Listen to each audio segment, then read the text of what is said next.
Pessoal, boa noite. Boa noite a todos que estão chegando aí. Aqui é o Raul Marcelo. Enquanto o pessoal vai chegando, eu vou deixar um sonzinho aqui pra gente ir assistindo aqui a Mangueira. Pra gente ir entrando no clima aqui do nosso bate-papo.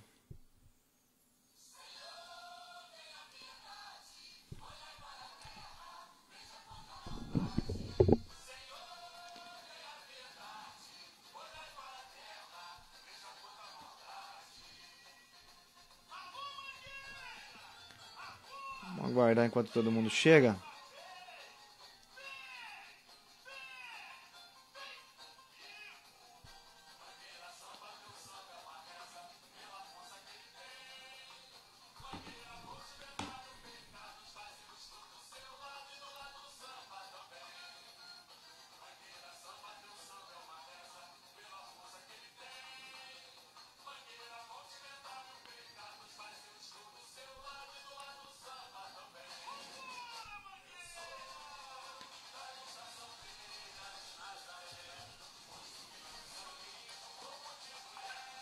Pessoal, se puderem retornar aí para saber como é que tá o som.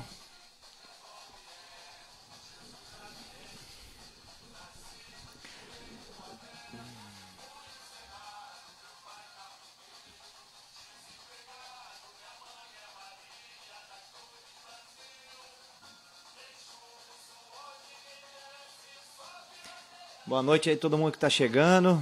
Satisfação tá com todo mundo aí. Quem tá chegando vai ficando aí com a Mangueira. Com esse samba enredo aí que já entrou pra história do Brasil, viu, pessoal? É de arrepiar, não?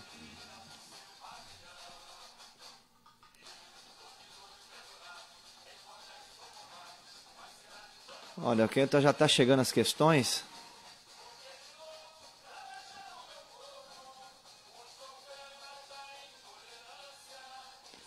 Ó, boa noite a Fábio Silva.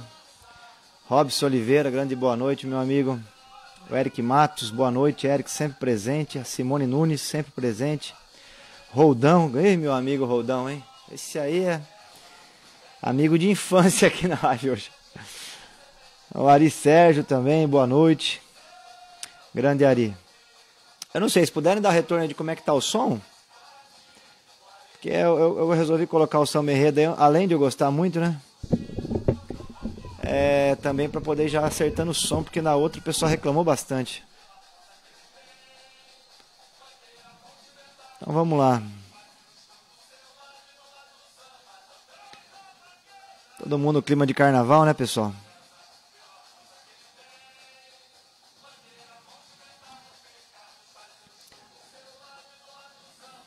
Favela pega a visão, né? Não tem futuro sem partilha, nem Messias de arma na mão. É maravilhoso isso, pessoal. Minha nossa.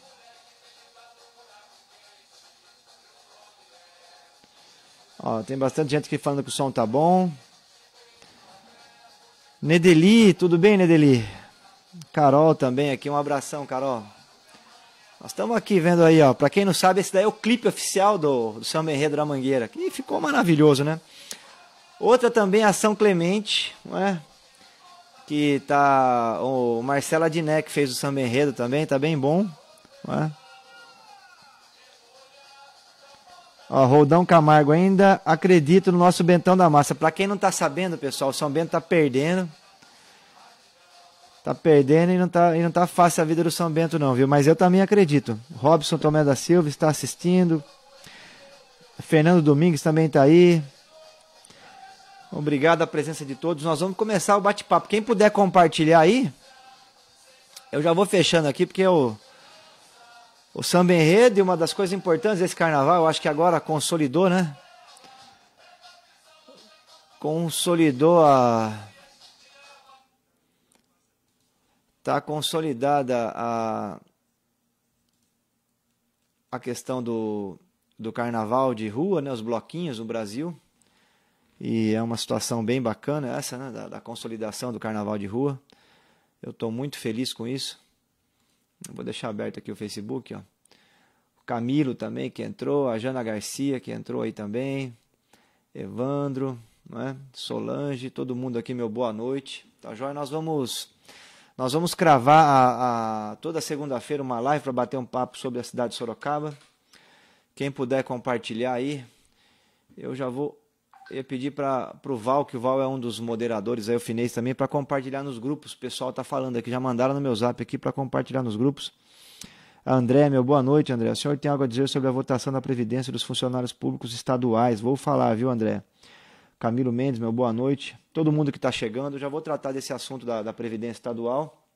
Eu, inclusive, dei um parecer nesse projeto aí, os deputados da bancada, porque eu estive na Assembleia já em 2 mandatos e acompanhei a reforma do Serra da Previdência, né? Então, eu tô acompanhando essa questão da Previdência assim, estadual. Vou dizer aqui a Andréia, em linhas gerais, Andréia, é mais um projeto para reduzir a capacidade econômica dos servidores públicos. Infelizmente, é uma tragédia isso para nós, né? Os servidores públicos estaduais, somente algumas carreiras, são pouquíssimas as carreiras que têm um salário, assim, vamos dizer, que a gente pode considerar alto no Brasil, mas na média são salários de R$ 2.500, R$ 3.000 reais, que são os nossos professores, né? Os policiais militares, os policiais civis. Então, o grosso do funcionalismo público de São Paulo, que é mais de meio milhão na ativa, são salários baixos. E o governo Dória, o projeto já foi aprovado em primeira discussão, então tem luta ainda para ser feita na Assembleia. O governo Dória está retirando 3%, né? Ele está aumentando a alíquota de contribuição previdenciária de 11% para 14%, então tem um confisco sim de 3% de todos os nossos servidores públicos estaduais, e reduzindo a pensão por morte 50%. Sem contar também o aumento do tempo de contribuição para poder aposentar. E o corte de 50% da pensão por morte é uma coisa terrível, né? Vocês imaginem uma professora casado, né? Um professor, uma professora que são casados ali, aí o companheiro morre e você tem uma redução de 50%. E não reduz 50% o preço do convênio, do financiamento da casa própria, da prestação do carro. Às vezes tem ali uma família com filhos, né, para criar os filhos, então uma perda de 50%, o que vai complicar ainda mais a vida dos nossos servidores públicos. Que, repito, a base dos servidores públicos estaduais são os salários baixos, né? Então o governo, ao fazer isso, ele vai inclusive jogar água, vai complicar ainda mais a retomada do crescimento econômico aqui no estado de São Paulo, viu? A todo mundo que está acompanhando aí. Por quê? Porque qual que é o motor da economia do Brasil? É o consumo das famílias. Então, 65% do PIB no Brasil é constituído pelo consumo das famílias. E na medida em que você reduz a capacidade de consumo dos servidores públicos, que tirando algumas carreiras, pouquíssimas carreiras, são servidores que têm condição de fazer poupança, né? Então, esse dinheiro não fica guardado embaixo do colchão, em banco, fundo de investimento, nada disso. O pessoal recebe e vai gastar, né? Roupa, alimentos e tal. Então, na medida que o governo faz um corte desse tamanho, retira 3%, o Dória está dizendo que em 15 anos serão mais de 50 bilhões de reais retirados dos servidores públicos. É um dinheiro que vai deixar de entrar no bolso do servidor público. Em 15 anos, mais de 50 bilhões de reais. Ele tinha feito um estudo inicial, em 10 anos, 32 bilhões, e agora ele atualizou para 15 anos, mais de 50 bilhões. Então, esse dinheiro vai sair da economia. E esse dinheiro que sai da economia, ele é mais um problema que nós vamos ter para administrar aqui em São Paulo para a retomada do crescimento econômico. Porque já tem muitas famílias, né? No Brasil são 63 milhões com o nome no SPC, no Serasa, com endividamento. E já tem um grau de endividamento alto na sociedade brasileira. Então é por isso que as empresas não estão produzindo, porque o comércio não está vendendo. Por quê? Porque o povo não está comprando, porque está sobreendividado. Aí o governador vai e retira 32 bilhões de reais do bolso dos servidores públicos de São Paulo em 10 anos. E, então vai piorar ainda mais a atividade econômica no estado de São Paulo. Então um erro brutal, não é? Além de uma desumanidade tamanha, também um erro brutal. Mas fala, mas a Previdência de São Paulo ela tem um rombo. Tem um rombo porque quem criou o rombo foi o próprio governo. O próprio governo de São Paulo criou esse rombo. Porque quando a Previdência de São Paulo foi pensada, ela foi pensada num sistema tripartite. Contribui o governo do estado, contribui o servidor, né? E você também tem a possibilidade aí, né, da própria Previdência, ela ser a administração dela, né, o fundo que é gerado ali, ele poder se viabilizar, né, em investimentos, para poder ter um retorno, inclusive, para não ficar parado aquele caixa ali, né? Então você tem essas 3 possibilidades, né? O dinheiro da Previdência ele é aplicado, ele tem rendimentos, né, desse dinheiro que é aplicado, o dinheiro que o servidor contribui e o dinheiro do governo que o governo deveria contribuir. Qual é o problema? O problema é que o governo nunca contribuiu, usou o dinheiro durante a história, né, desde os anos 70 para cá, para fazer obras, corrupção, desvio, né, assim, aconteceu de tudo aí com esse recurso dos servidores públicos. Então, o que acontece? O caixa da Previdência ele ficou com um problema. Existe um problema. E quem deve resolver isso é o governo do Estado, porque os servidores sempre fizeram a contribuição compulsória, não tem como escapar. É feita lá na fonte, no Olerite. Tá joia? Eu apresentei várias sugestões já de possibilidades de o governo, André, resolver isso. Só para você ter uma ideia, se nós mexêssemos aí na taxação que já existe das fortunas, né? Na taxação de herança, quando a pessoa morre, a herança dela, né, se tem aí um imóvel acima de 300 mil reais, tem uma contribuição que vai de 3% a 8%. Aqui em São Paulo vai de 3% a 4%. Então, nos Estados Unidos, só para a gente ter uma ideia, vai até 40%. Então, eu inclusive apresentei um projeto de lei para quem tem imóveis acima de 1,5 milhão, 2 milhões de reais, que essa alíquota fosse um pouquinho maior, até chegar no teto de 8%. Né? Se nós fizéssemos isso, hoje a arrecadação desse tributo, né, do ITCMD aqui em São Paulo é de 2,5 bilhões. Se nós dobrássemos ele iria para 10 bilhões, em 10 anos nós conseguiríamos levantar o recurso, o mesmo recurso que o governo está querendo. Então, se você tem uma forma de levantar esse dinheiro, que é penalizar aí, né, não penalizando os servidores, sobretudo aqueles que têm renda mais baixa, mas pegando de fato quem tem patrimônio alto. Então, esse projeto está parado na Assembleia, já apresentei na época que era deputado, infelizmente está parado lá, não foi aprovado. Né? Outra possibilidade também era taxar, colocar IPVA em jet ski, lancha, essas coisas, helicóptero e tal, também é uma possibilidade que o governo tem. Uma outra era parar de dar isenção fiscal para as grandes empresas no estado de São Paulo. Né? Tem muitas empresas que não pagam imposto no estado de São Paulo, não pagam ICMS, tem desconto no ICMS. Então, nós estamos falando aí em torno de 20 bilhões de reais por ano. 1 ano e meio que o governo reveja isso, já tem o dinheiro para cobrir o famoso aí, o chamado rombo da Previdência. E tem também a dívida com a União, né, com o governo federal, que consome aí também por volta de 17 bilhões de reais todos os anos. Tem ano que é até mais, tem ano que é um pouco menos, mas é esse valor. Então, você tem várias outras alternativas. Infelizmente, né, o Dória não optou por nenhuma delas e quis, né, arrebentar aí com os nossos servidores públicos. Nós estamos nessa luta, a bancada do PSOL está contrária, a bancada do PT também, tem mais outros deputados lá na Assembleia que estão contra, de outras bancadas, mas tem luta ainda para ser feita, que foi aprovada em primeira discussão, tá joia? Olha lá, André, imagina que esse dinheiro vai voltar para nós, me diz que o senhor acredita nisso. Não, esse dinheiro não vai voltar. O Dória ele vai estar ampliando as isenções fiscais, então esse dinheiro vai sair do bolso do servidor público e vai aí para a mão do empresariado, os empresários amigos, o Dória, né? Ele vai queimar também esse dinheiro aí com dívida pública e outras áreas. Né? Se for fazer algum investimento, tem que fazer logo. No mínimo, poderia retomar as obras que estão paradas, né? Mas nem isso apresentou até o momento. Então, não é nem certo que esse dinheiro que vai sair do bolso do servidor vai voltar aí para a sociedade de alguma forma. Pode ser esterilizado, sobretudo aí nas exonerações fiscais. Tá joia? Então nós vamos lá, a Carolina Ribeiro falando, hoje é comemorado o sufrágio feminino, seria legal abordar seus projetos na Assembleia em favor das mulheres. Obrigado, viu, Carol? É verdade, né? A luta das mulheres para garantir aí o direito ao voto é importante. Eu tenho vários projetos aí relacionados às mulheres, tá? Um deles ficou famoso em Sorocaba, porque na última eleição para prefeito eu coloquei na televisão o Crespo acabou encampando o projeto que era o Botão do Pânico.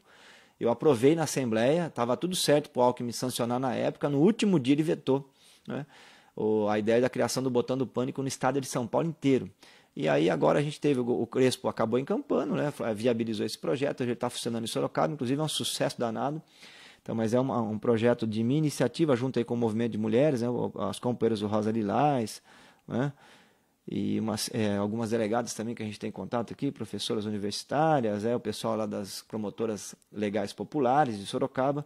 Então é um projeto que é muito bacana, hoje a Prefeitura encampou esse projeto. Eu também apresentei na Assembleia e não consegui aprovar das delegacias abertas 24 horas com delegadas e escrivãs mulheres, porque as delegacias especializadas aí para atender as mulheres. Nós precisamos disso, porque a mulher que sofre violência vai ali fazer um depoimento, chega lá um escrivão homem, fica fazendo piadinha, né? O machismo é uma coisa que está entranhada profundamente, né, dentro dos homens, é uma coisa que a gente tem que estar todo momento se policiando.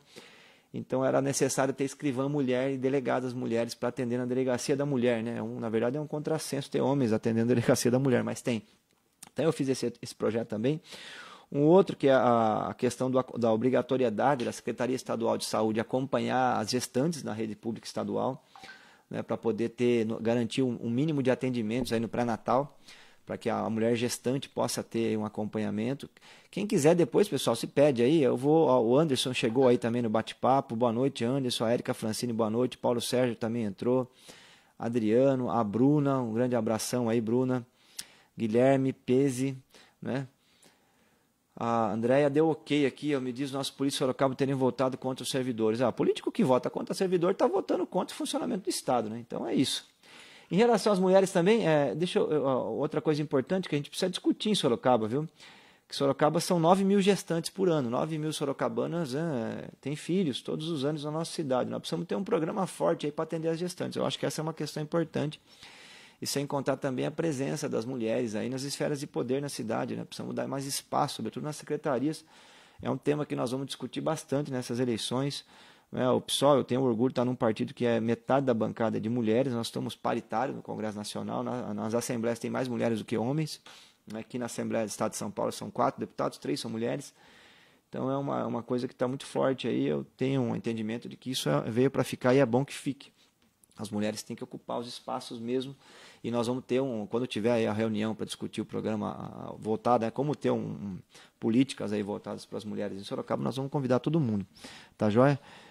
Eu sou contra a reforma da Previdência, viu, André? Eu acho que é um absurdo isso aí. E no município também não vou mexer nisso. O que nós precisamos fazer em Sorocaba, que tem um problema no caixa da Funserv, eu vou fazer um vídeo específico para tratar disso.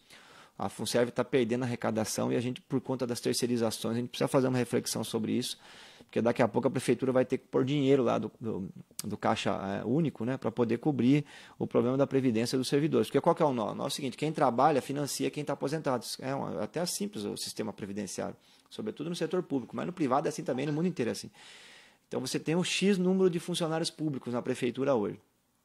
Esses funcionários vão aposentando. Se você não contrata novos funcionários, vocês concordam comigo que vai ter uma diminuição no volume que é arrecadado dos funcionários públicos que estão na ativa para cobrir o caixa para bancar os que estão se aposentando?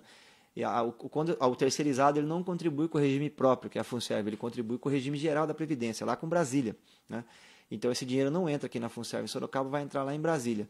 E aí o que acontece? O caixa de Sorocaba para pagar os nossos servidores públicos, ele começa a ficar deficitário. Então acionou aí o sinal amarelo em Sorocaba e a gente precisa rapidamente recompor o caixa da Funserv para garantir que no futuro os nossos servidores tenham aposentadoria.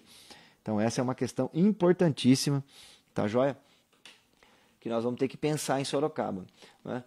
Tratei aqui também das mulheres, falei do carnaval, né? O carnaval está muito bacana, esses blocos de rua espontâneos que estão surgindo em Sorocaba, eu pude acompanhar lá.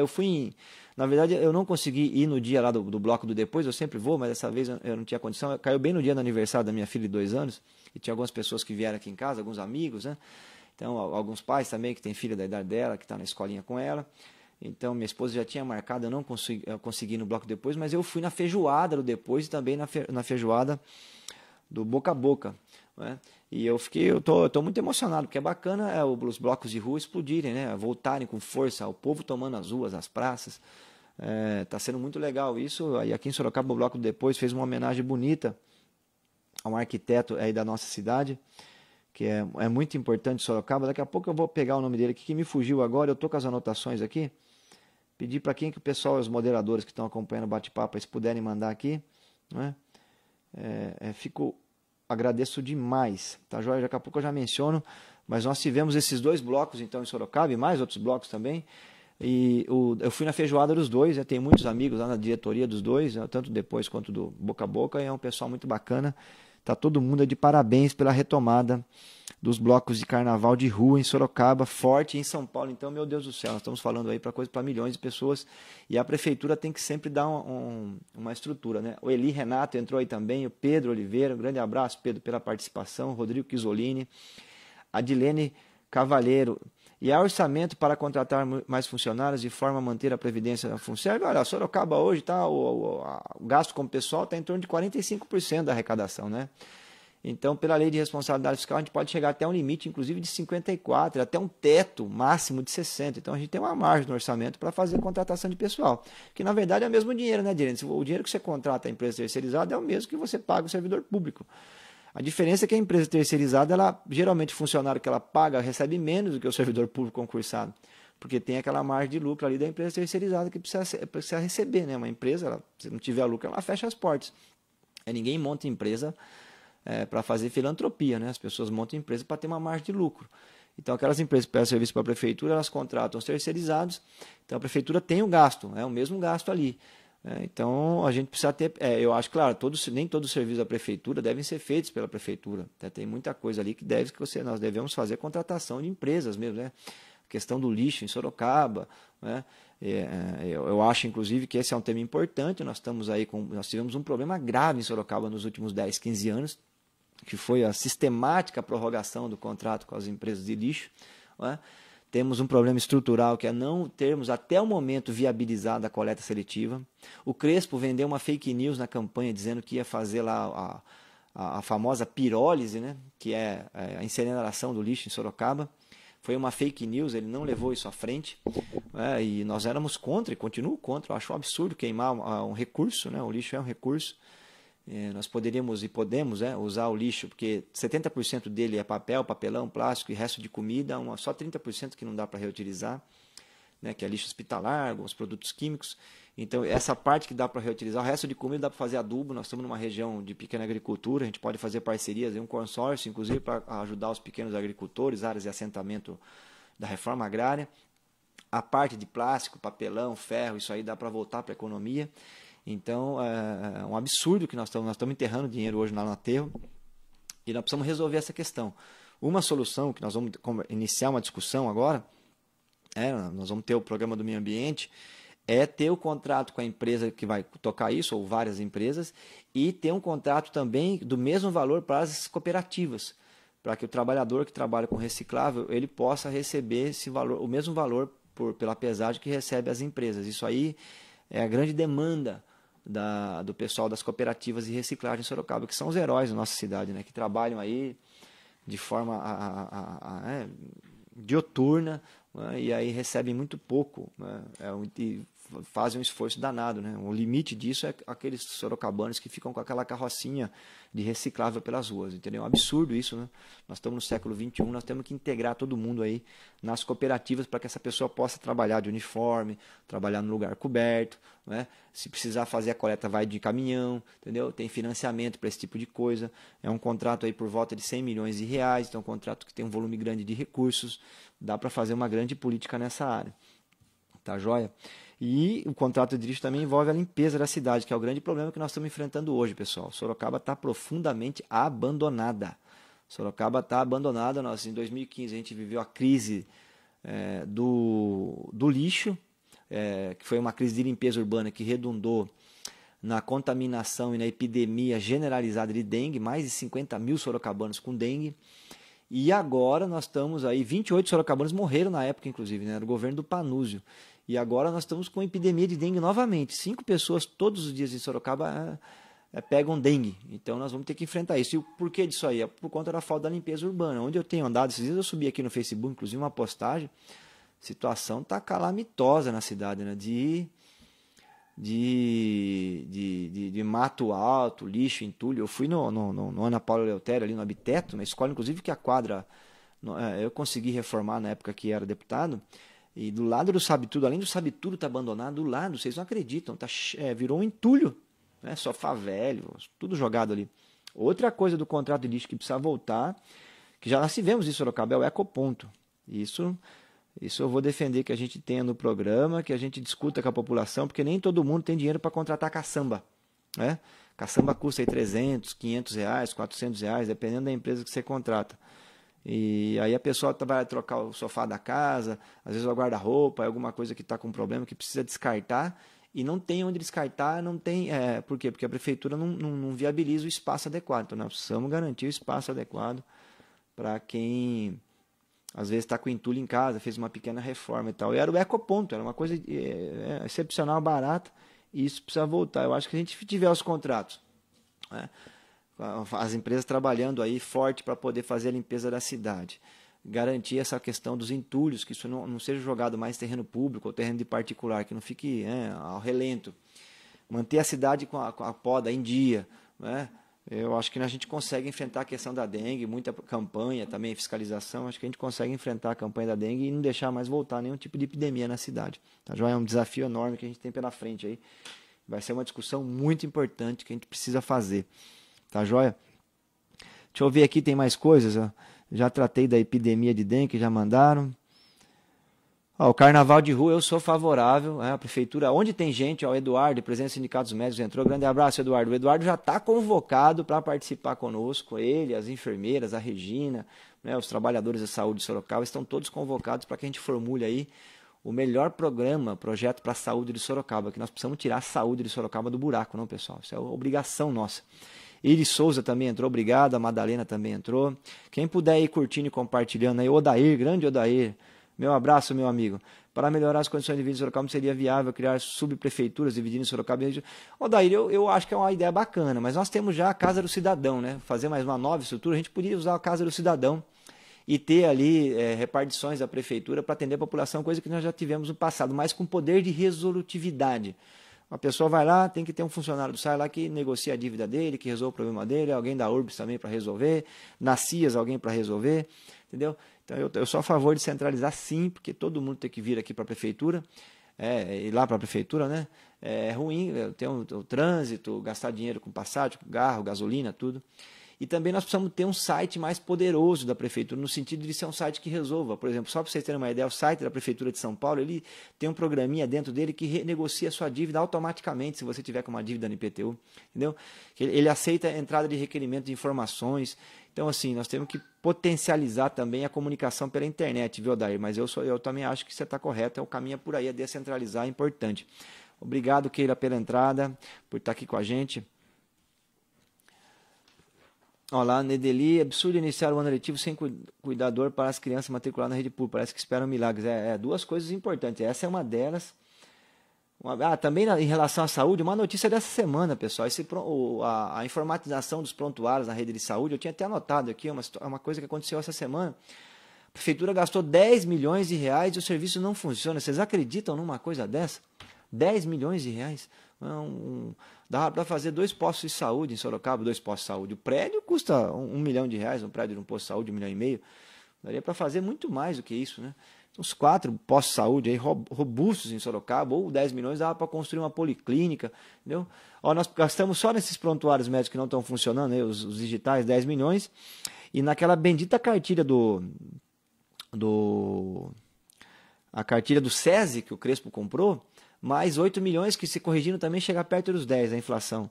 Então, 2 canetadas, gastamos 10, desperdiçamos 20 milhões de reais. Então, para vocês verem como que desperdício. Aí o governo Crespo, Jaqueline, né, o pessoal do DEM aí, Manga, todos eles estavam na administração, estão ainda. Como eles atrasaram Sorocaba e foi um processo de desperdício de dinheiro aí, sistemático. Prontuário de médico, né, falando aqui da saúde também, que tem uma anotação que é uma questão que chegou. Eu vou respondendo aqui. Se puder, aproxime mais um pouco aqui do microfone. Eu subi o microfone aqui um pouco, acho que ficou melhor. Jair Cristo, boa noite, Raul. Tenho saudade da época do Festival Tropeiro de Teatro. Foi no fim dos anos 80 e início dos anos 90. Você tem alguma proposta na área da cultura? Olha, já está convidado, viu, Jair, para participar. Nós vamos organizar e chamar todos os produtores, né? Culturais de Sorocaba, artistas, músicos, pessoal envolvido na cena cultural da cidade para conversar. Eu acho que teria que voltar, porque olha, a cultura, além de enriquecer muito a nossa alma, né, nos deixa com uma visão maior sobre a humanidade, com mais sensíveis, tudo. A cultura também emprega muito, viu, pessoal? A cultura emprega muito. Uma peça de teatro emprega aí 15, 20 pessoas, entendeu? Então nós temos que ter essa visão. Cultura, além de beneficiar a alma, também beneficia as questões materiais, o dia a dia da nossa população. Por quê? Porque uma peça de teatro emprega, um festival de música emprega, porque tem que fornecer os equipamentos, aquele rapaz que vai instalar os equipamentos, a empresa que aluga os equipamentos, entendeu? Os músicos recebem, então você movimenta a economia e gera muito emprego. A atividade cultural tem que ser pensada assim. Hollywood recebe muito incentivo fiscal do governo americano, não só para fazer a propaganda, né, da sociedade americana para o mundo, do Estado norte-americano, mas sobretudo porque gera também milhões de empregos lá nos Estados Unidos. Então você tem que ter essa visão, né, da questão do emprego aí que está atrelado à cultura, e é por aí que nós vamos trabalhar, viu? Além do enriquecimento da alma, também beneficia a economia, né? O Ricardo Monteiro, os últimos prefeitos de Sorocaba acabaram com o transporte público. O senhor pode nos fazer para retomar a qualidade do transporte? Olha, O governo Crespo apostou muito na parceria com as empresas, né? Chamou o Fioravante lá, empresário dos ônibus, para mexer no transporte. Não fizeram nada a rigor. A linha de trem nossa continua abandonada, né? Eles retomaram um projeto que era do Panúzio, que era o BRT, que é um projeto caro e que também não resolve o problema. Vai deixar mais bonito, né? Mas se tirar o BRT e fizesse os corredores de ônibus, era só pintar o asfalto e teria o mesmo, vamos dizer assim, o efeito do ponto de vista do traslado e do transporte da nossa população. Então o BRT é um projeto caro, só que já está em curso, nós vamos ter que terminar. Agora, o que precisa fazer em Sorocaba urgentemente, aí nós vamos apostar com os trabalhadores, o meu vice, o Paulo Stauser, viu, Ricardo? Ele é da área do transporte, motorista de ônibus, aí 30 anos, foi presidente do sindicato dos trabalhadores de transporte de Sorocaba, presidente da Federação Brasileira do Transportes. Então é alguém que está uma vida inteira dedicada a estudar esse assunto. Nós vamos pegar aí os trabalhadores em transporte, né? Vamos juntar também os arquitetos, os engenheiros da cidade para poder ter uma proposta bem sintonizada aí com a realidade de Sorocaba. Isso é muito importante. Não dá para pegar o que aconteceu em São Paulo, o que aconteceu em Curitiba e querer enfiar aqui a forceps. Não, nós temos que fazer uma proposta que seja de acordo com a realidade sorocabana. Sorocaba é terra rasgada, é uma geografia muito acidentada, entendeu? Então nós temos que levar tudo isso em conta na hora de formular o projeto de transporte. O que eu poderia dizer para você nesse momento é o seguinte: o princípio básico vai ser o transporte coletivo sobre o individual. Então a ideia é priorizar o transporte coletivo e também diversificar. Desde o patinete até a bicicleta, entendeu? Também lançar a mão aí de micro-ônibus, não é? Fortalecer aqueles que trabalham também, as empresas que trabalham aí, levando os trabalhadores para a zona industrial, as peruas escolares, as vans escolares. Então, fortalecer que se diversifique o máximo possível a forma que o sorocabano lança a mão aí para chegar até o local de trabalho. Campanha forte cultural de proteção do ciclista e do pedestre, muito importante isso, não é? E, na minha avaliação, os mini terminais regionais e os micro-ônibus também, para poder fazer pegar as pessoas, levar até os mini terminais, depois o ônibus carreia aí até as avenidas, a pessoa chega onde precisa chegar, né? E controle social sobre a URBS. A URBS hoje não tem um conselho, isso é um absurdo. Nós precisamos ter um conselho na URBS composto por deficientes físicos, idosos, entendeu? Estudantes, os trabalhadores em transporte, que todo mês possam se reunir, e pessoas que estão ali no dia a dia para poder dar opinião sobre o Terminal Santo Antônio, sobre o Terminal São Paulo, sobre como é que está uma linha. O diagnóstico nosso hoje é terrível, viu, Odair? A URBS cortou nos últimos anos 30% das linhas, eles vêm cortando as linhas para fazer economia, e aí a população que está pagando o pato, né? Então é uma questão grave essa. O Alexandre Leite Proença, Alexandre, obrigado aí pela presença. Carlos Eduardo, boa noite. Eu gostaria de saber que fim levou o escândalo do Paulo Preto, que na sua época na atuação como deputado. Isso pode afetar o João Leandro, Vitor Lipe, PSDB. Olha, o Paulo Preto está respondendo os processos aí, né? Descobriu-se que ele tinha contas na Suíça, nós entramos com, inclusive na época, o pedido de CPI na Assembleia. Ele tem milhões de dólares escondidos na Suíça, das obras aí do Rodoanel em São Paulo. Isso daqui a pouco volta. Se ele resolver fazer uma delação premiada, a situação do PSDB aqui em São Paulo pode se complicar bastante, né? Isso tem impacto na eleição municipal? Pode ter algum impacto na eleição municipal, sim, né? Mas eu acho que o impacto maior que nós vamos ter na eleição municipal é o governo Dória. Porque o Dória fez um monte de promessas aí como governador. Uma delas que nós vamos cobrar é o trem interligando Sorocaba com São Paulo. E até agora nem o projeto executivo tem. Então ele fez um monte de propostas na área de segurança pública, que ia melhorar a situação da educação, saúde aqui em São Paulo. E até agora nada, pelo contrário, fez um projeto para arrebentar com os servidores públicos estaduais. Então nós estamos em cima. Eu acho que dependendo da situação aí do governador Dória, a situação do PSDB em Sorocaba pode complicar sim, porque nós vamos para cima nesse sentido, né? O bloco depois homenageou o artista plástico Júlio Veredas. Está aqui, fui lembrado aqui. O Guilherme Pezzi pretende dar algum tipo de incentivo a pequenos empresários? Com certeza, Guilherme, nós vamos ter uma reunião, inclusive, para debater isso. O que eu tenho dito para as pessoas é o seguinte: empresário sorocabano é em primeiro lugar. Entendeu? Existe legislação hoje na lei de licitações que dá para priorizar o empresário sorocabano no momento da licitação. Então nós vamos fazer as licitações aí de uma forma que o empresário sorocabano, aquele que produz os alimentos possa ter prioridade na hora de participar de uma licitação da merenda, aquele que produz os utensílios aí, né, as coisas do dia a dia da prefeitura, que vai desde o papel da folha sulfite até equipamentos aí necessários para o funcionamento da administração pública, que ele possa ser priorizado, as grandes compras da prefeitura. Então usar, inclusive, essa tese é uma tese que na Itália foi muito discutida, lá eles chamavam de distância zero, que é a ideia de você comprar tudo das pessoas que estão no entorno ali do poder público, de uma forma para estimular a economia local. Então nós vamos fazer isso em Sorocaba. O orçamento da prefeitura hoje é 3 bilhões 300 milhões, envolvendo a prefeitura, SAI, Urbs. Nós vamos usar esse montante de recursos para gerar emprego em Sorocaba. Nós não vamos... nós vamos ao limite da lei de licitação, só vamos contratar de fora de Sorocaba para aqueles que de fato aqueles serviços, né, ou produtos que não tenham em Sorocaba mesmo, que não tem ninguém que produz, aí vamos comprar de fora. Inclusive, acho que na área da saúde nós podemos estimular muito, né, que aquilo que não tem em Sorocaba seja feito em Sorocaba, né? O Brasil hoje está importando bengala, cadeira de roda, virou uma bagunça essa situação de importação no Brasil. E aqui em Sorocaba nós temos aí o BOS, o GEPASSE, Santa Casa, os 2 hospitais regionais que são do governo do estado, mas que a prefeitura encaminha muita gente para lá. Nós podemos começar uma discussão, inclusive, envolvendo todos os atores do SUS de Sorocaba, para a gente comprar e ver aquilo que não tem aqui, né, que o Brasil, inclusive, não produz, né, que é preciso importar, que a gente possa produzir aqui, estimular a produção aqui de coisas simples, né? As coisas mais complexas é mais difícil. Uma cadeira de roda é impossível que a gente não tenha um sorocabano que saiba fazer isso, né? Dá para montar uma empresa e fornecer esse tipo de equipamento. Então, a minha ideia é que a gente tenha, inclusive, um projeto industrial para desenvolver em Sorocaba no próximo período, calcado a partir dessa ideia de que contratar e comprar produtos de quem é daqui, não só a prefeitura, mas também lançar essa ideia, discutir isso com os parceiros da prefeitura, sobretudo iniciando aí pela rede de saúde, que é por onde passa aí outros bilhões de reais, né? Se a gente pegar aí todos os hospitais que atendem SUS em Sorocaba, nós vamos falar aí de muita grana que poderia ser usada para ativar a indústria local e para gerar emprego na cidade.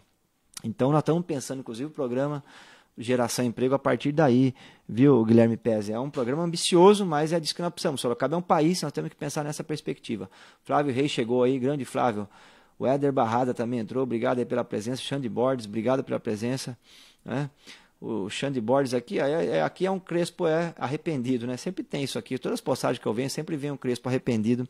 Né? A pessoa vota no Crespo, aí tá triste, né? Porque o Crespo afundou a cidade, aí ela vem na postagem da gente, né? É uma forma de colocar para fora a tristeza dela, mas eu queria consolar você, viu, Xande? Mandar um abração apertado em você, um beijo no seu coração e dizer que você tem a possibilidade dessa vez aqui não cometer o mesmo erro, né? Nós vamos desfazer a fake news. O Crespo na outra eleição usou a fake news e que ele ia governar com o Renato Âmato, era uma grande mentira isso, era impossível isso de acontecer, né? Ele usou essa fake news para vencer as eleições e agora nós estamos com outras fake news plantadas aí, né? Tanto a Jaqueline quanto o Manga dizem que não tem nada a ver com o Crespo, né? Os dois, o Manga era do mesmo partido do Crespo, foi eleito presidente da Câmara pelo Crespo, é crespista, tem a mesma visão de cidade, de relação com o poder público, de tudo. E a Jaqueline era vice do Crespo. Então nós temos 2 candidatos aí que vão vir com fake news nessa eleição, dizendo que não tem nada a ver com o Crespo, que nem conhece o Crespo, que nem sabe quem é. Então nós vamos ter que fazer um esforço grande, inclusive nessa eleição, para desfazer e elucidar a população dessa grande fake news aí que vai tentar ser contada. Na outra, o Crespo contou da questão do Renato Âmato, e agora esses dois, na minha avaliação, já começaram a contar, né, essa fake news também. Então, vamos seguir aqui. Eu fiz um roteirinho aqui, pessoal. Já falei da dengue. O cenário eleitoral é esse. O cenário eleitoral é um cenário que, de um lado, nós vamos fazer um esforço grande para esclarecer a população de Sorocaba sobre o que está em jogo nessas eleições. Aliás, eu quero dizer aqui, né, abrir um parênteses aqui importante, se você é nacionalista, acredita no Brasil, entendeu? Ama o Brasil, né? Acha que o Brasil pode ser um país de fato para os brasileiros, né? Se você acredita na democracia, tem uma visão de que o povo tem que participar da política e precisa ser chamado a participar e também controlar a gestão pública. Se você tem uma visão de que o Brasil é um país profundamente desigual, porque ele mas que essa desigualdade precisa ser enfrentada pela sociedade, mas sobretudo pelo Estado, você tem todo o perfil para estar no PSOL. Então eu quero convidar você, cidadão sorocabano, sorocabana, para que venha para o PSOL para ser candidato a vereador. Nós estamos ainda com algumas vagas, né? Se você tem esse perfil, é nacionalista, apaixonado pelo Brasil, né? Acredita no povo brasileiro, acredita na democracia como princípio, inclusive, e também tem essa, vamos dizer, fica indignado com a desigualdade social, venha para o PSOL. Nós estamos com vagas ainda para disputar a eleição para vereança. Nós temos a vereadora Fernanda e vamos vir com força para ampliar a nossa bancada aí na Câmara Municipal de Sorocaba. Nós temos também uma parceria com o PT, né? Eu não sei como é que está lá, se tem vagas lá, mas acho que pode procurar também o diretório municipal do PT, mas entrar em contato com a gente pode encaminhar para lá também. É só deixar uma mensagem aqui, né, para estar com a gente nessa caminhada, porque o legislativo também é muito importante, viu, pessoal? Quem tiver conhecido aí que queira participar do processo eleitoral, nós podemos ter mais outros partidos parceiros nessa eleição, né, mas no PSOL nós temos vagas ainda, no PT eu não sei como é que está, nos outros partidos que nós estamos conversando podem ter mais vagas, mas enfim, o quanto antes resolver isso é melhor. Rafael Kersh, obrigado aí pela presença. Tá joia? Nós estamos com essa série aqui do Facebook, é importante, deixa eu puxar aqui essa série, que é a série Sorocaba Abandonada, né? Para quem não viu ainda a série, nós estamos fazendo visita nos bairros, né? Não é fácil, né? Fazer eu não consigo sair daqui agora para poder mostrar a série aqui para vocês, porque se eu sair aqui da live, eu teria que encerrar. Deixa eu ver se eu abro outra janela aqui. Vamos abrir outra janela aqui.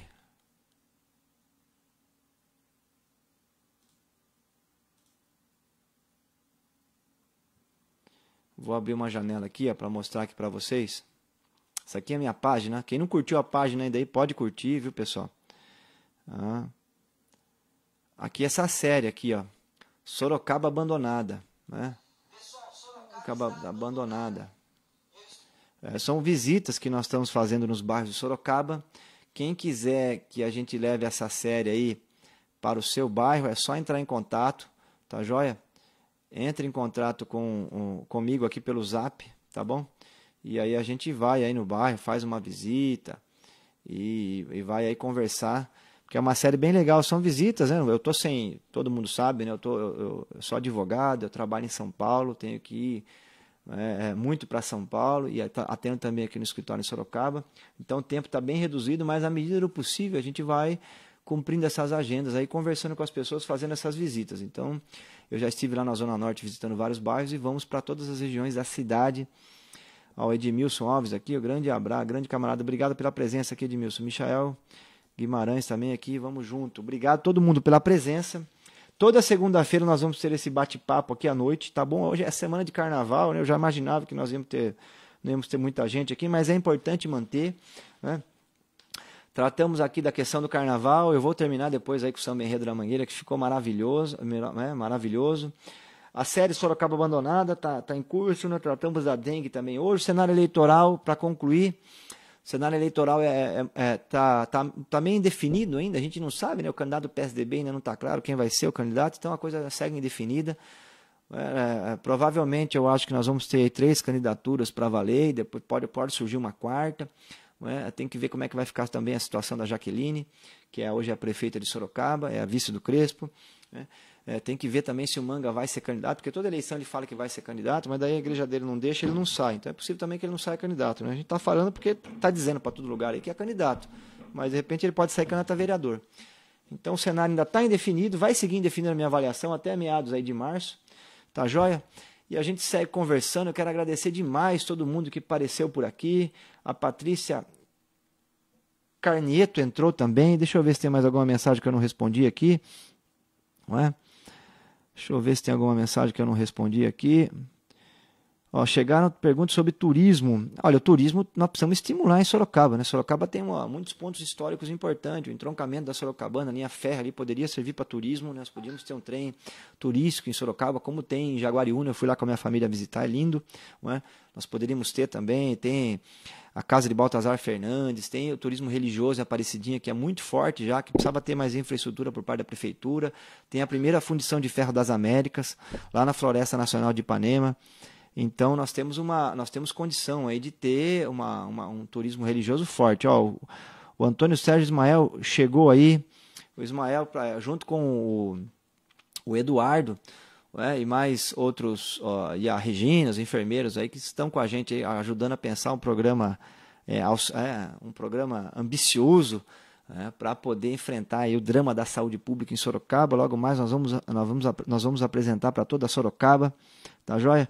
Então eu quero aqui, pessoal, dizer o turismo, né? Foi perguntado sobre o turismo, é muito importante, tudo que gera emprego, nós vamos ter que colocar em perspectiva e como desafio na prefeitura, porque hoje nós estamos com são aí por volta são 13 milhões de desempregados, mas se a gente colocar quem está desalentado, quem não consegue trabalhar nem 5 dias na semana, então nós estamos cheios. Quem está trabalhando também de forma precarizada, nós chegamos a 30 milhões de brasileiros. Só em Sorocaba nós temos 50 mil desempregados. Então é um desafio central para a prefeitura de Sorocaba. Como eu disse no começo, o motor da economia é o consumo. Então, uma coisa que nós vamos lançar também, já estou estudando aí com alguns economistas que eu conheço, que são professores universitários, inclusive, trabalham na área, especialistas nessa área, nós estamos conversando, que é para ver um programa que está funcionando muito bem no Nordeste, as prefeituras e os governos do Estado atuando para reduzir o valor das dívidas das famílias, criando pool aí de um ajuda o outro, que às vezes a pessoa vai fazer uma renegociação da dívida e não tem fiador. Então você faz uma espécie de fiadores solidários para que as pessoas possam reduzir o volume das suas dívidas. E tem casos aí de conseguir reduzir até 90%, porque é juros sobre juros. E aí quando você vai de forma coletiva, com apoio do poder público, negociar no sistema bancário, você consegue a redução também coletiva no volume aí dos juros sobre juros. Então é um assunto muito importante. Só que precisa ter uma amarração muito boa para que a gente não possa as pessoas não possam imaginar que é uma coisa, que possa ser falada aí da famosa gogó, né? Porque hoje nós estamos vivendo uma situação terrível, né? O presidente Bolsonaro é o presidente do gogó, né? Fala o dia inteiro, nenhum projeto dele ele coloca em prática, né? Só para vocês terem uma ideia, esse negócio de escola militar, mandaram uma pergunta sobre segurança pública agora. Essas escolas militares aí não chega nem a ser projeto, pessoal. É uma iniciativinha, assim, meia dúzia de escolas no Brasil inteiro, não é um projeto. Eles não querem transformar o sistema público de educação em escolas militares. Não só um projetinho piloto aqui, outro projetinho piloto ali. E até esse projetinho piloto ele é ruim, né? De fio a pavio ele é completamente equivocado. Mas você não tem nenhum projeto até o momento lançado aí de fato de grande envergadura no país, não tem nada. Então é muito perigoso isso. Então nós estamos articulando bem um programa, que a ideia é que a prefeitura municipal ela entre também no debate do endividamento das famílias em Sorocaba. Por quê? Porque esse hoje é o nó central para que a gente possa retomar a atividade econômica no país. E Sorocaba, eu já disse, aqui a riqueza nossa é 32 bilhões, a riqueza da região metropolitana são 77 bilhões, é maior do que muitos países latino-americanos, o orçamento de Sorocaba é maior do que muitas capitais, então nós temos que ter essa visão grande. E dentro dessa visão grande, enfrentar o problema do endividamento é central. O governo federal teria que enfrentar, os estaduais têm que enfrentar e os municipais também. E, sobretudo, os consórcios regionais, que é o que nós queremos criar aqui em Sorocaba, pôr de fato a região metropolitana para funcionar. E aí esse tema é um tema central. Por quê? Porque 65% da economia funciona na base do consumo das famílias, as famílias estão endividadas, se elas permanecerem endividadas, a economia não anda. Esse é o drama nosso. Entendeu? Mas e a exportação? A exportação é em torno de 10%. E a exportação tem um problema. Tudo que você exporta por conta da Lei Candir não arrecada imposto. Então não cria caixa para o governo poder fazer investimento. E o investimento público, a mesma situação. O ano passado foi a maior baixa de investimento público da história do Brasil. O investimento público ele poderia servir assim como aquele start, a ignição no motor, aquela gota de gasolina que dá a primeira combustão ali no motor para dar o arranque. Poderia ser isso o investimento público. Mas eu já disse, o ano passado foi a menor taxa da história do Brasil. Então, o governo federal, os governos estaduais, os governos municipais não estão fazendo investimentos. Tem um mar de obras paradas pelo Brasil afora, aqui no estado de São Paulo também. Então, não tem investimento, não tem a exportação, mesmo que nós tivéssemos, a questão internacional tá devagar, e o governo Bolsonaro ele é fraco na diplomacia. Ele, na verdade, só criou um problema grave aí com o Oriente Médio. O Brasil agora acabou de perder a exportação de soja para a China, porque os Estados Unidos fez um acordo com a China para mandar a soja dos Estados Unidos para a China. Que a gente pensa, os Estados Unidos é competidor no Brasil, no agronegócio. Os Estados Unidos também é um grande produtor no agronegócio. Então, os Estados Unidos passou a perna no Brasil nessa área, a diplomacia brasileira foi falha nessa área, porque é uma diplomacia muito alinhada com o Trump, e isso é ruim, né? Se alinha tanto, o Trump é esperto, passou a perna no Brasil, fez vários acordos bilaterais com a China e o Brasil dançou. A nossa relação com o Oriente Médio, que poderia ser também uma saída para a exportação de matéria-prima do Brasil, também está mal, né? O Bolsonaro só não dá declaração furada, aquela declaração dele de tirar a embaixada de Israel para Tel Aviv, de Tel Aviv para Jerusalém, foi um tiro no pé, né? Nos indispôs aí com todo o Oriente Médio. Quando morreu o general Soleimani, né? Do Irã, ele defendeu o assassinato desse general, então aprofundou ainda mais a relação ruim do Brasil com o Oriente Médio, que poderia ser uma outra alternativa para nós. Não tem nenhuma política de estreitar as relações com a África, zero, não tem nada. E também meio que tirou o Brasil dos BRICS, não é? Que era a Rússia, ali, a China, que nós podíamos, a Índia, nós podíamos ter ali favorecimentos comerciais. Não tem. Com os Estados Unidos, eu já disse, os Estados Unidos está numa política de America First, né? América primeiro, os Estados Unidos primeiro. Então, assim, não tem nada do ponto de vista externo, né? Nós estamos perdendo aí dinheiro na Bolsa de Valores, saiu o ano passado mais de 30 bilhões da Bolsa de Valores de São Paulo, né, de investimentos de capital externo. Então o investidor externo está fugindo. Do ponto de vista no campo diplomático, o governo Bolsonaro é péssimo, não é? Mas mesmo que tivesse tudo bom no campo externo, a exportação gera pouca arrecadação, quase nada. Então você tem um problema aqui. O governo está investindo pouco, o setor privado também está investindo pouco. Porque o setor privado é aquele negócio. Por que o cara vai ampliar a fábrica de sapato dele se ninguém está comprando sapato? Você entende? Então não amplia. É porque ele precisa de uma sinalização do médio prazo de que vai ativar a economia, sobretudo pela porta do consumo. Como isso não acontece, então nós estamos com a economia travada, o centro desse travamento é o consumo das famílias, investimento público também, né?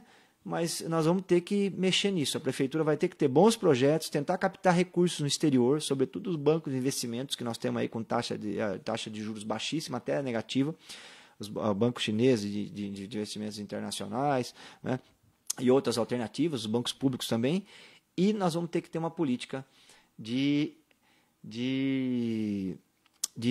renegociação da dívida das famílias. A prefeitura vai ter que entrar nesse tema, tá joia? O Gregório entrou aqui, um grande abraço aí ao Gregório, Graz, Moraes, Indiamari. Pessoal, eu já vou encerrando, é a segunda de carnaval. Nossa, olha, muito obrigado para todo mundo aí que se esforçou para entrar aqui no bate-papo conosco. A segurança pública, tem algum projeto para a segurança pública? Olha, nós precisamos, inclusive o Anderson estava aqui, eu conheço vários outros guardas civis metropolitanos, nós vamos chamar todos os guardas civis municipais, nós vamos chamar as pessoas que estão trabalhando nessa área para conversar, mas o centro, viu, Guilherme? Olha aqui, Edith Romano, da Universidade Federal de Roraima, acompanha a live. Obrigado, viu, Edith? Nossa, mãe, olha só, a internet tem essas coisas, né?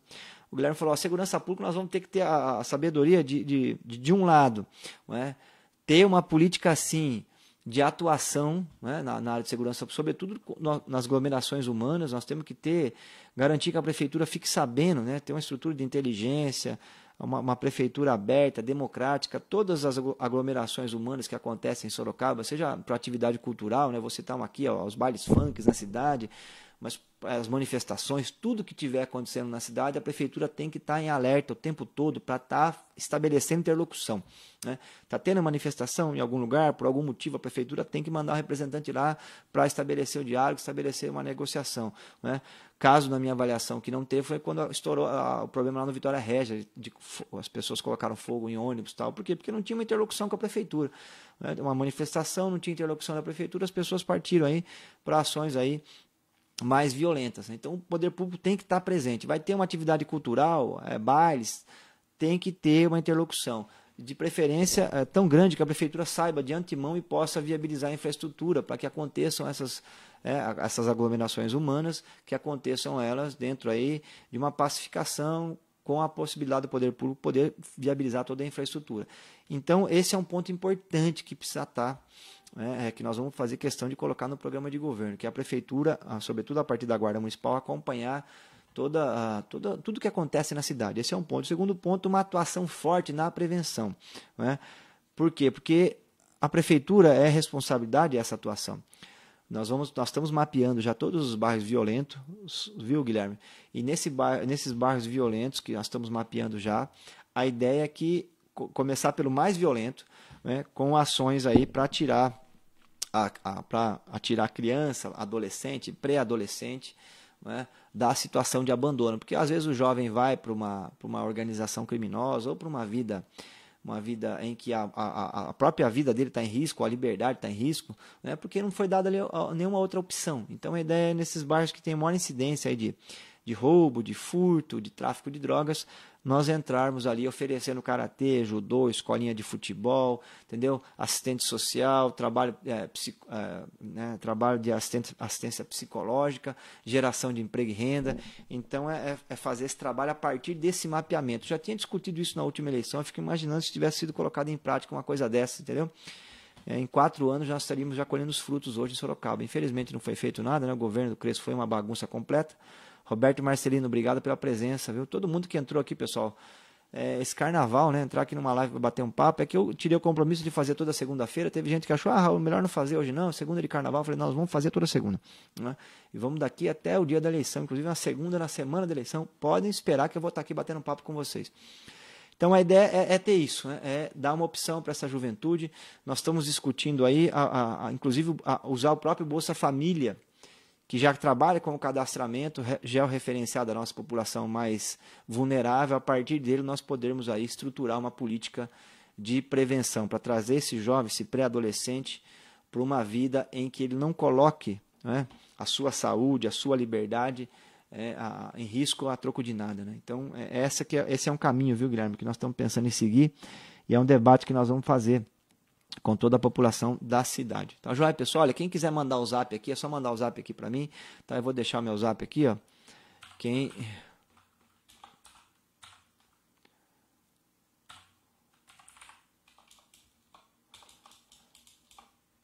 Eu vou deixar o zap aqui.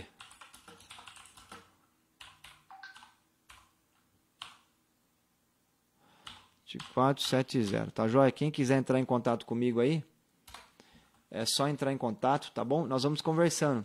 Qual é o projeto para revitalizar os próprios culturais? Nós vamos ter que revitalizar. Isso é uma questão de recurso, viu, Adilene? Tem que separar, tem que colocar isso aí como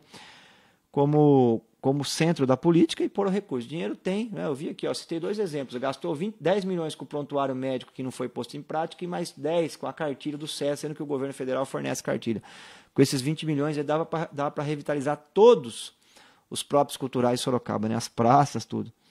Projeto e artes como antídoto para as drogas. Essa é a questão, né? Eu tive lá, fiquei muito feliz, inclusive, eu tive lá inaugurando não porque já tinha sido inaugurado, né? Mas indo lá ver o CAPS, né? Do Lopes de Oliveira, que nós conseguimos reformar completamente o CAPS, que é um centro de apoio psicossocial, AD, né? De álcool e drogas. Lá, e fiquei muito feliz, porque virou um centro de tratamento ali para as pessoas que são usuários de drogas e estão buscando um caminho aí de reabilitação. Então nós precisamos também fortalecer a rede CAPS em Sorocaba, mas junto com isso também apostar na prevenção, para que nenhum jovem fique nessa situação, né, de dependência aí química. Tá joia? Então nós vamos discutindo tudo isso. Muito obrigado a todo mundo. Claudinei aí, ó, de Jesus Oliveira, que apareceu aqui no bate-papo, Ricardo Monteiro, Raul andando por Sorocaba. Particular surgimento de pequenas favelas, que pode ser, tem que ter planejamento urbano, né, Ricardo? Nós vamos debater isso aí. Vou dizer para você, a Sorocaba, eu queria fechar, pessoal, que já passou do horário aqui, né? O Ricardo tocou numa questão muito importante, que é a seguinte: qual é o problema das cidades no Brasil? É que as cidades no Brasil elas vão crescendo, vai expandindo a mancha urbana, e no centro tem tudo, e você vai saindo do centro, vai tendo menos infraestrutura, até chegar uma hora que não tem nem asfalto, nem saneamento, nem ônibus, né? As cidades dos países desenvolvidos, como é que elas se dão?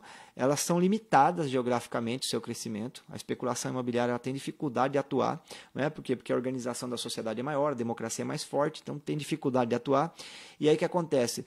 Você só abre para a expansão depois que toda a área que já tem infraestrutura ela é ocupada.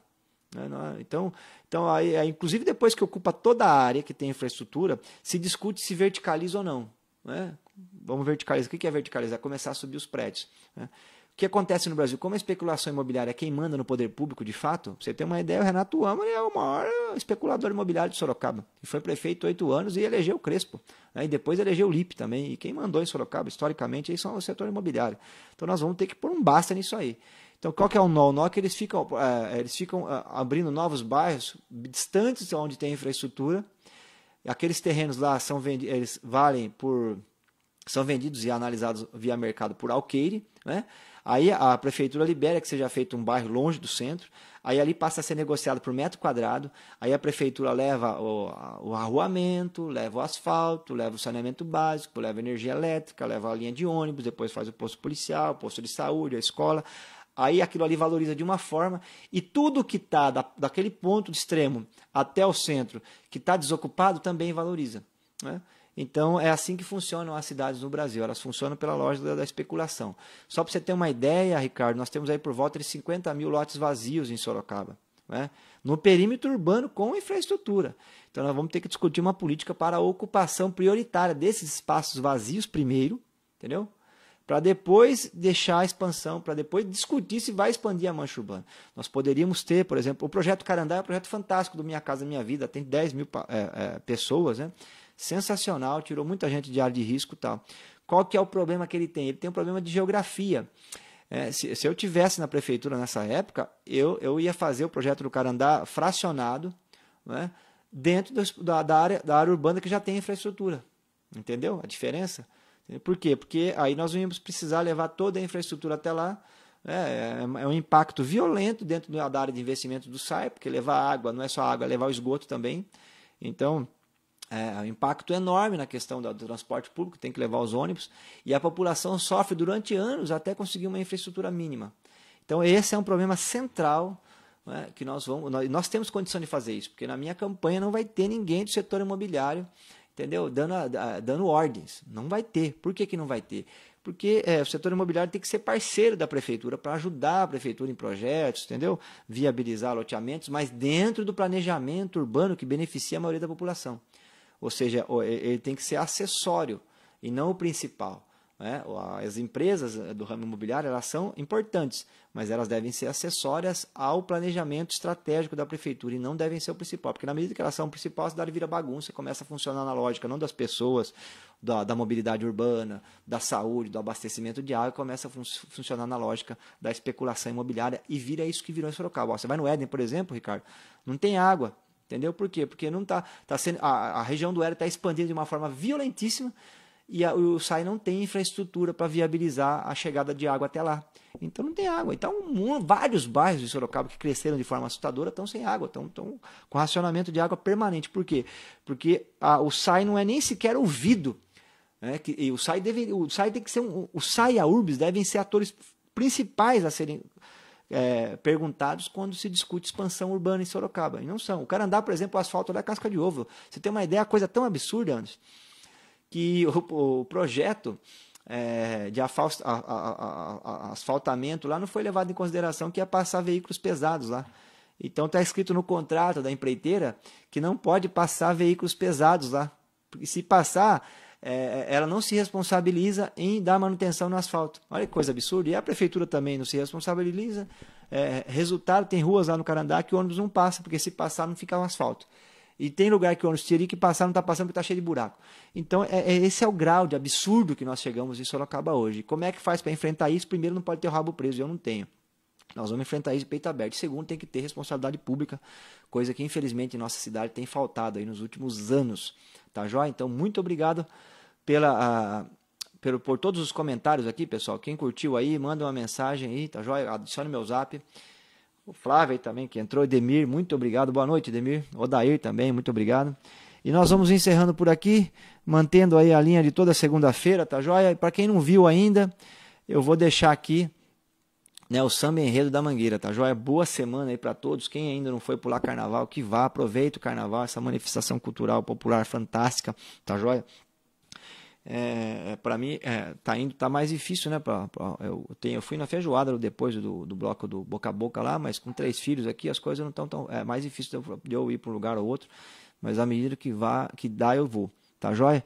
Então eu quero mandar um abraço a todos aí. Vamos encerrar aqui o nosso bate-papo hoje com a Mangueira, né? Com essa festa maravilhosa da Mangueira, tá joia? Que esse samba enredo que para mim já entrou aí na história do Brasil, tá bom, pessoal? Muito obrigado mesmo, um grande abraço a todos aí, fiquem com Deus, boa semana para todo mundo, tá joia?